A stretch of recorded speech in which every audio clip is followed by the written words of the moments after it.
The Baltimore Ravens were the biggest winners of Week 13. They didn't even play a game. We talk about why and so much more coming up next here on Locked On Ravens. You are Locked On Ravens, your daily Baltimore Ravens podcast. Part of the Locked On Podcast Network, your team every day.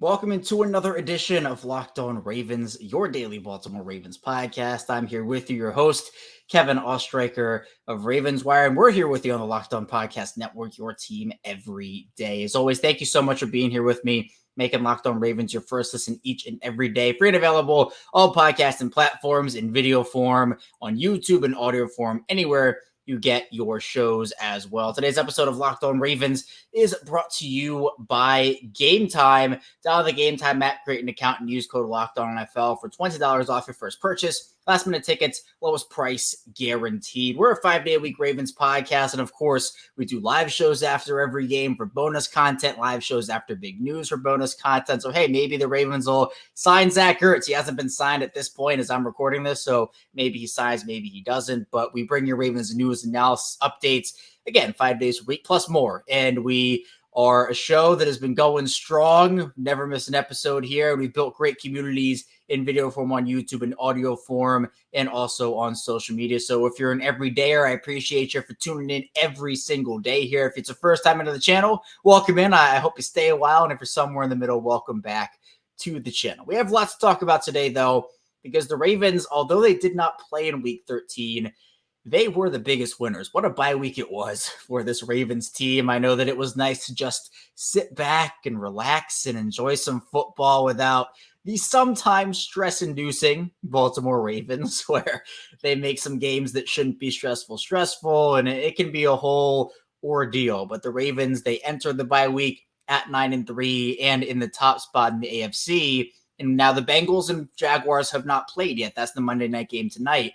But the Ravens got a lot of help. Teams that needed to lose for them did lose, and it just felt overall like most of the best case scenarios for Baltimore did happen. So we'll talk about why the Ravens were the biggest winners of Week 13 without even playing a game in the first part of the show. Then we'll continue talking about the bye week, the rest factor of that, and what we saw across the league in Week 13, and just why this bye week really did come at a perfect time for them, especially with the injuries that Ravens were starting to pick up in the weeks leading up to it. Then we'll round it out by looking ahead, looking forward to the Ravens' final 5 games, which we'll do a lot. We'll do it today, do it tomorrow, do it some Wednesday as well. With that gauntlet coming up, those 5 games, that is the toughest stretch of games in the entire NFL. So let's get into it now.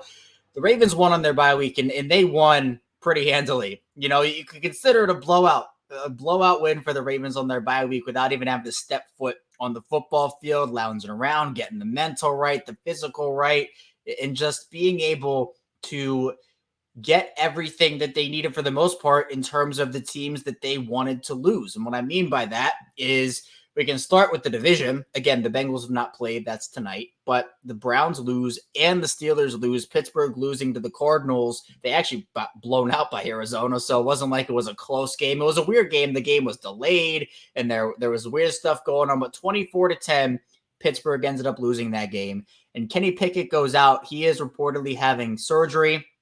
He's going to be out for 2 to 4 weeks, so puts his status in some doubt for the Ravens game. I would assume if that timeline's accurate, again, he'd be back by the time the Ravens and Steelers play in Week 18, but it's going to be Mitch Trubisky at the helm for Pittsburgh. I think that hurts their chances, even though Kenny Pickett hasn't necessarily lit the world on fire.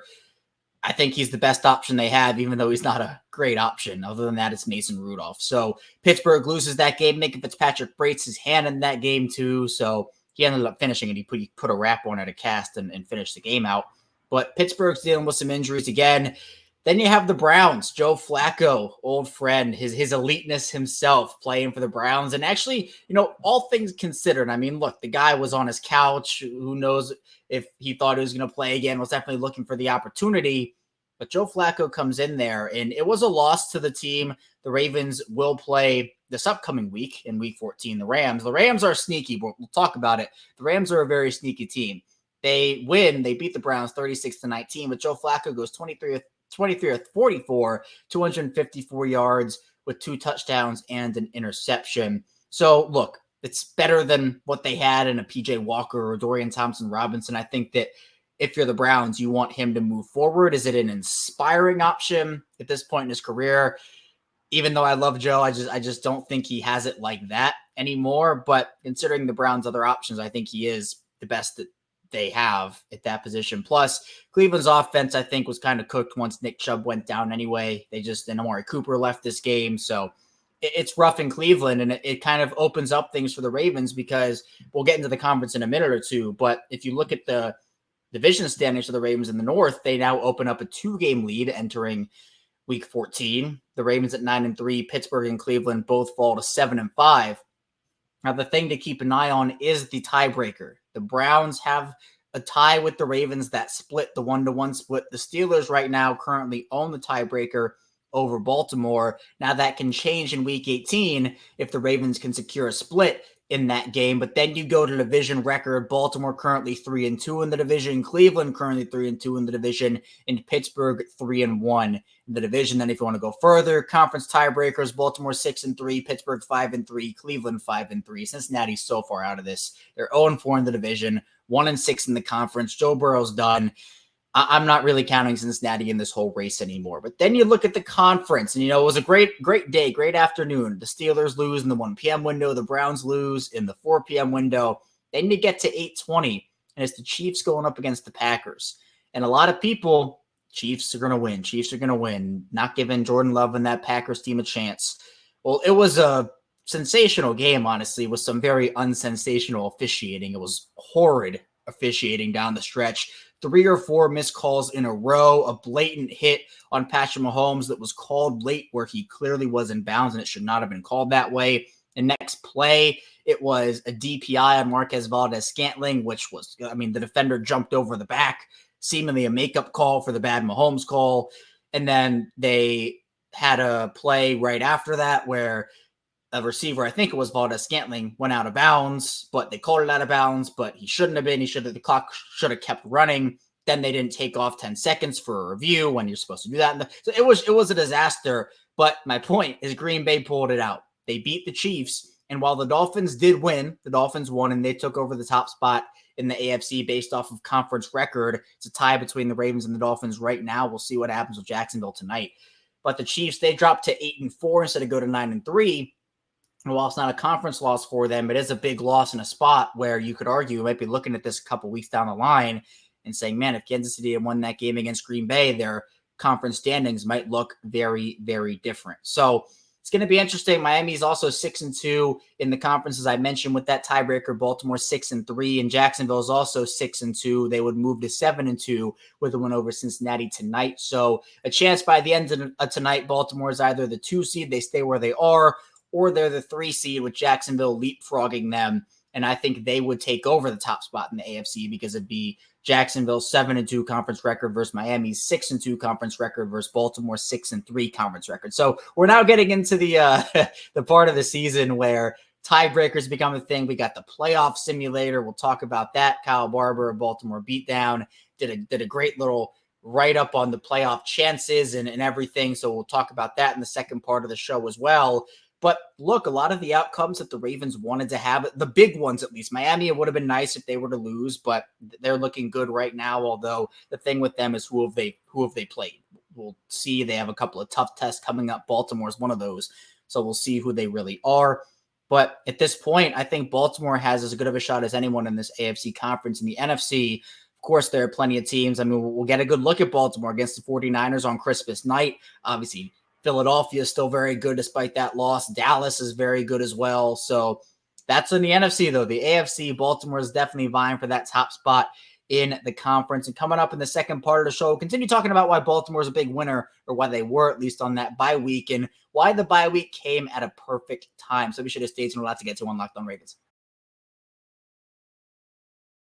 First, this show is sponsored by BetterHelp. And there are plenty of ways that people get involved during the holiday season, whether it's gift giving, you exchange gifts, you get cards, you go on vacations. Maybe you have a ton of great experiences. You're big on donations, but you can also focus on enjoying some time together. And both are great. Personally, I love enjoying spending time with family during the holidays, but also exchanging gifts and doing some secret Santas and all that kind of stuff as well. But whether or not your family gives gifts during the holidays, you get to define how you give to yourself. And the holidays are a great time to do just that. So whether it's by starting therapy, going easier on yourself during the tough moments, or treating yourself to a day of complete rest, remember to give yourself some love this holiday season. And there's so many benefits to therapy, and that includes things like learning positive coping skills, how to set boundaries. It can empower you to become the best version of yourself, and it isn't just for those who've experienced major trauma. It's for everyone. And if you're thinking about starting therapy, give BetterHelp a try. It's entirely online,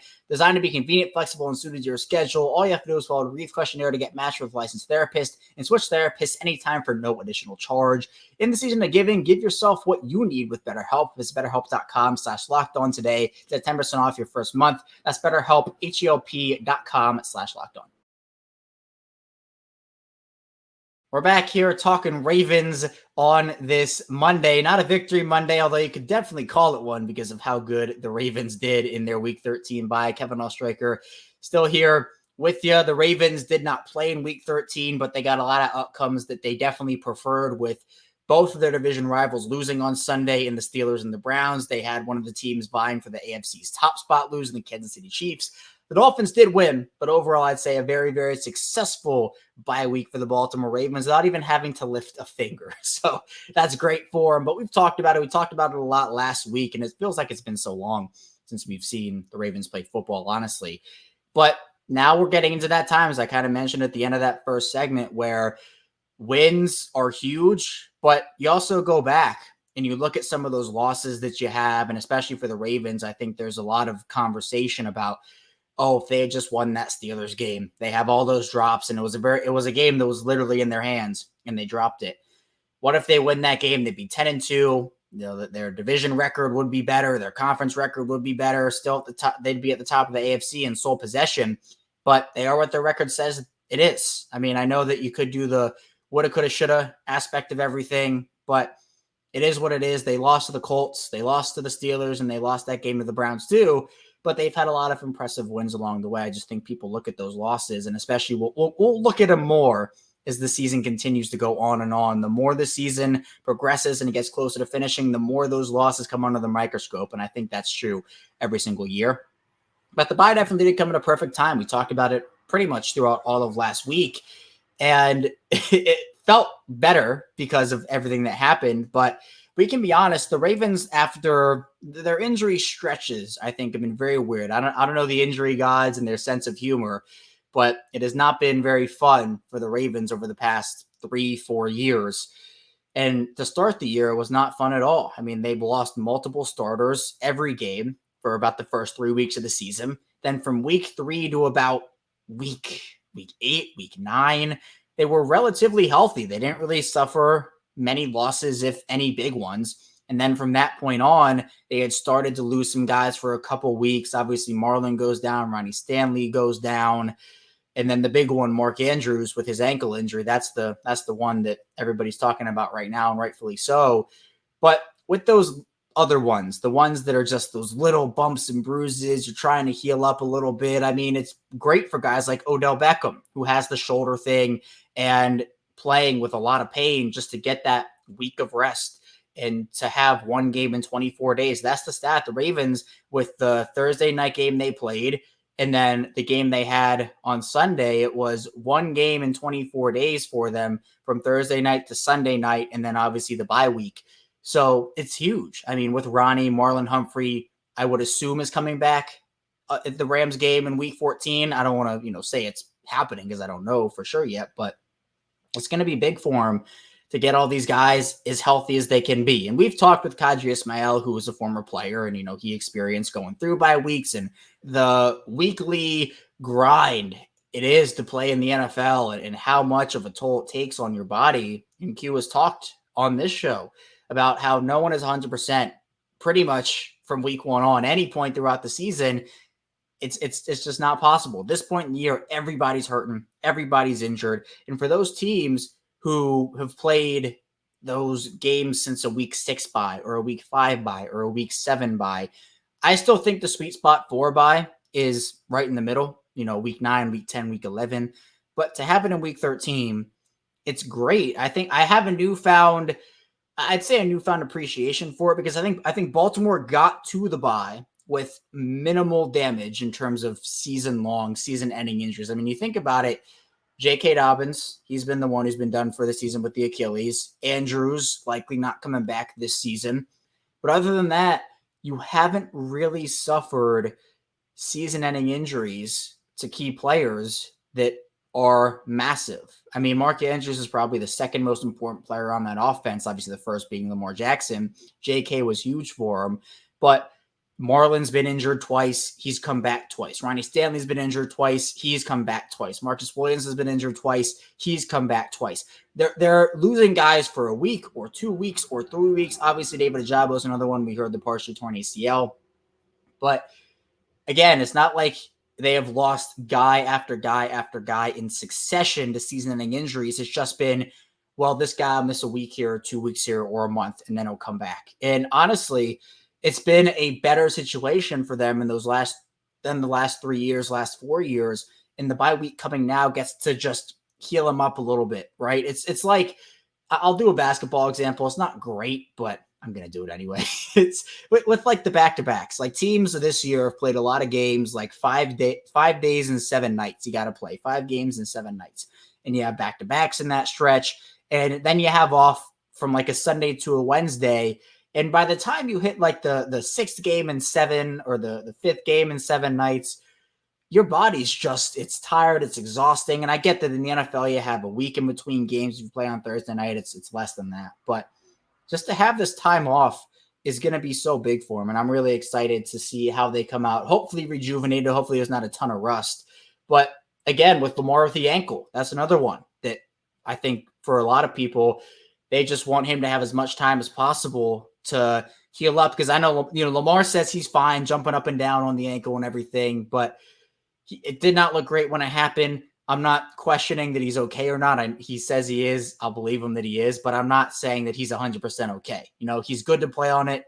He hasn't lost all of his agility, all of his speed on it or whatnot. I mean, he toughed it out in that Cincy game, and I was incredibly impressed with how he toughed it out in that game.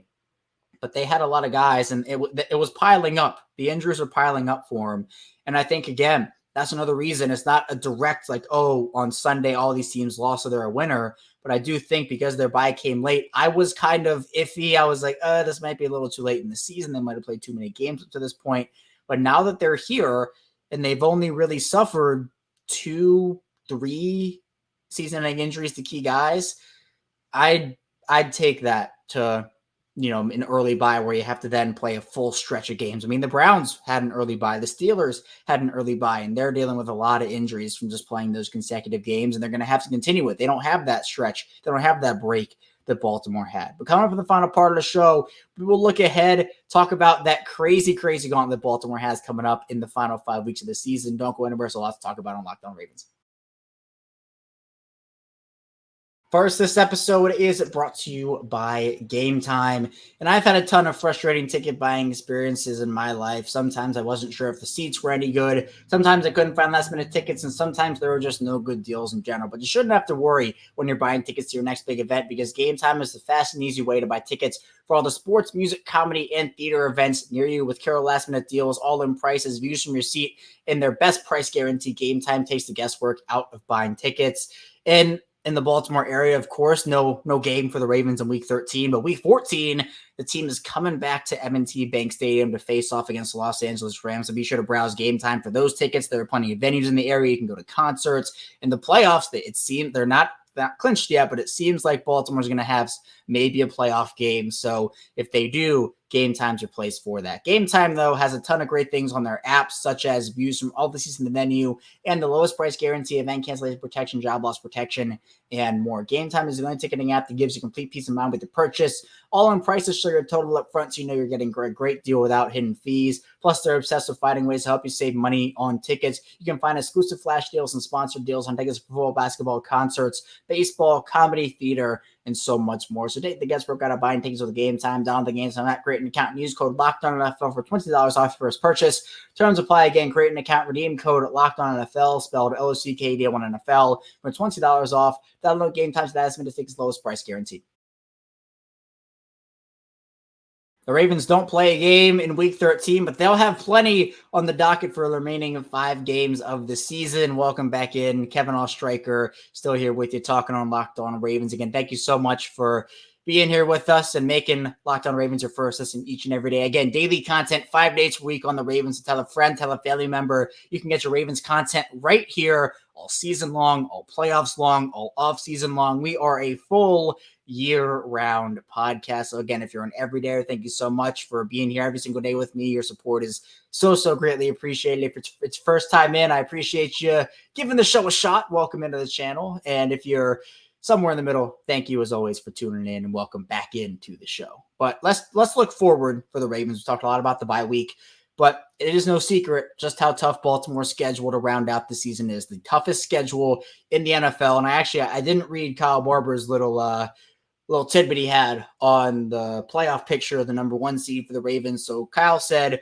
the Ravens have a 99% probability to make the playoffs and an 88% probability to win the AFC North, according to the New York Times playoff simulator.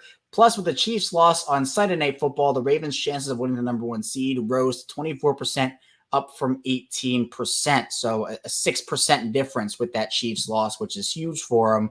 And they're going to need every piece of help they can get, but they can control their own destiny here. They win out, and I believe that means they would win the top spot in the AFC at that point.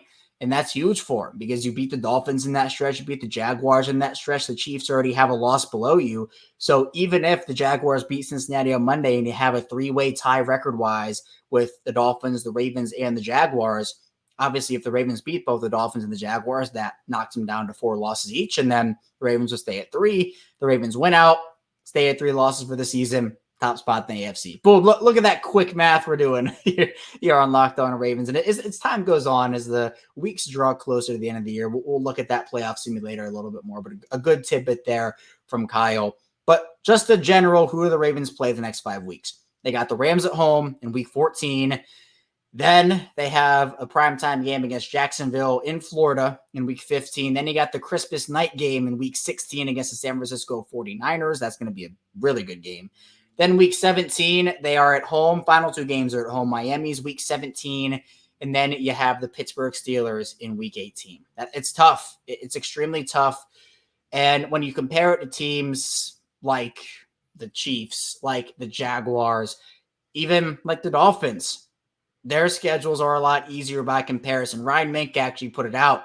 And for Baltimore, again, Rams, Jaguars, 49ers, Dolphins, Steelers. Record-wise, 6-6, 8-3, 9-3, 9-3, 7-5.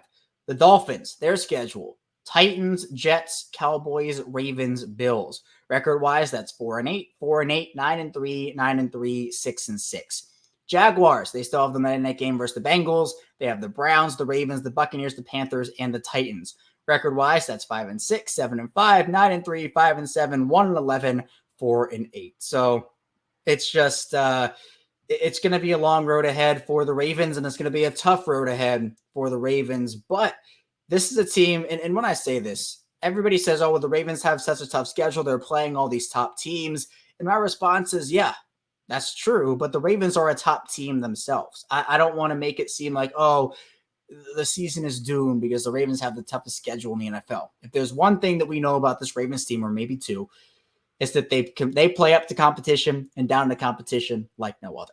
I mean, it's what they do. We've seen it year in and year out, and every team does it to an extent, but it just seems like for games the Ravens should, it just be a cakewalk. It's not. It's a tough game, grind it out. They lose games sometimes like that. And then for games where it's, oh, the Ravens don't have a shot, or it's going to be a really tough game, for example, the Lions and the Seahawks, they just go scorched earth and blow those teams out. So if this is what the Ravens are, if that's their identity, you lose the teams that you should beat and you beat teams that people don't count you in against, then hey, the Ravens should go 5-0 in this stretch, or maybe 4-1, because I think Baltimore will probably be favored over probably the Steelers and maybe the Rams too. But I see a situation, and again, we'll talk about what would be best case scenarios, worst case scenarios in multiple different aspects over the course of the week. But I think 3-2 still puts you in the conversation for the top spot in the AFC, and I still think wins you the division. But ideally, you go 4-1, and I think that definitely puts you there. 5-0, obviously, they control their own destiny. They get the 1 seed, they win the division, and that's that. But 4-1 should still be enough for them to significantly be in that conversation, especially, for example, if the Dolphins lose to the Ravens, or if they lose to the Cowboys, or maybe the Jaguars will lose to the Bengals on Monday Night Football. The Jaguars schedule is ridiculously easy outside of Baltimore. So that's going to be tough for the Ravens, but they still have, anything can happen, as we know.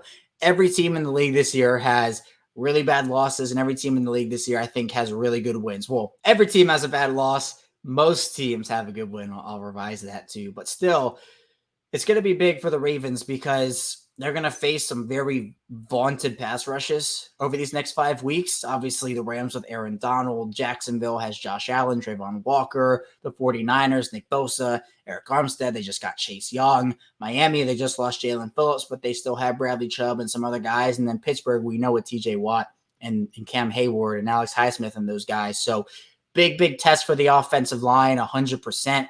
How can the offense move forward without Mark Andrews, not coming back in the regular season? Again, would take a deep playoff run for him to even have a shot to come back. I think it's super important Baltimore does get the 1 seed here. You don't want to go to Arrowhead. I'm not saying they can't win, but to have home field throughout the playoffs, to get that M&T Bank atmosphere, I think, look, we can talk about what happened in 2019. I'm sure many don't want to, but that was a young team, and they weren't very tested throughout the season. They were cakewalking over opponents and blowing out teams 59-10, 45-6. Like they just weren't tested. Every game they played after week 4, for the most part, was just, oh, this is easy. I mean, the San Fran game was tough. The Buffalo game was tough. There were a couple tough ones in there. But this 5-game stretch, the 5-week stretch, is going to define this Baltimore Ravens team. We're going to find out a lot about them because despite, we can say about the Dolphins, who have they played? And to be frank, not a lot of good teams. But the Ravens, they've played some backup quarterbacks. They've had some really impressive wins too. But this is the first stretch of the season where it's good quarterback after good quarterback after good quarterback. I mean, right? There are debates about, okay, how good is Matthew Stafford still, right? Kenny Pickett and Mr. Trubisky and all that. That week 18 is not a good quarterback week. But we can say Tua is a good quarterback. I think Brock Purdy has silenced a lot of doubters this year. And then Trevor Lawrence is a good one too. So I'm not saying it's the elites of the elites of the elites of the conference. It's not Mahomes. It's not any of those guys. It's not Josh Allen or Joe Burrow or whoever you want to put. Obviously, Lamar would be in that conversation, but the Ravens, thankfully, don't have to play Lamar Jackson. So it's going to be important to see who this team is in this 5-week stretch. If they come out of it 4-1, 5-0, I'm feeling confident this could definitely be their year. If they struggle a little bit, look, we saw the Ravens struggle the year they won the Super Bowl in 2012, 2013. They had a horrid end to that season, and they still won the Super Bowl despite not finishing the year strong whatsoever. So once you hit the playoffs, it's a whole new season. I think we can go back to 2019 and definitely attest that. But Baltimore right now is going to have to figure out who they are, especially on the offensive side of the ball. Defense, we know what that team is. They're physical, they're tough, and they're the best defense in the NFL. But offensively, can they finally catch up consistently to the defense? That'll be the key part that we have to watch out for. But that's all I have for you here today on Locked On Ravens. Again, thank you so much for tuning in. We're back to Ravens football this week. We'll be covering it all. And of course, talking about expectations for, I guess you can call it the second half of the year, even though, we're pretty much 3/4 of the way done. But Baltimore's second half of the season with the bye week officially concluded. Coming up tomorrow, you know what it is, more Ravens talk here. I appreciate everybody tuning in. Be sure to subscribe, follow along, subscribe on Subtext as well. I'll see you right back here tomorrow on Locked On Ravens.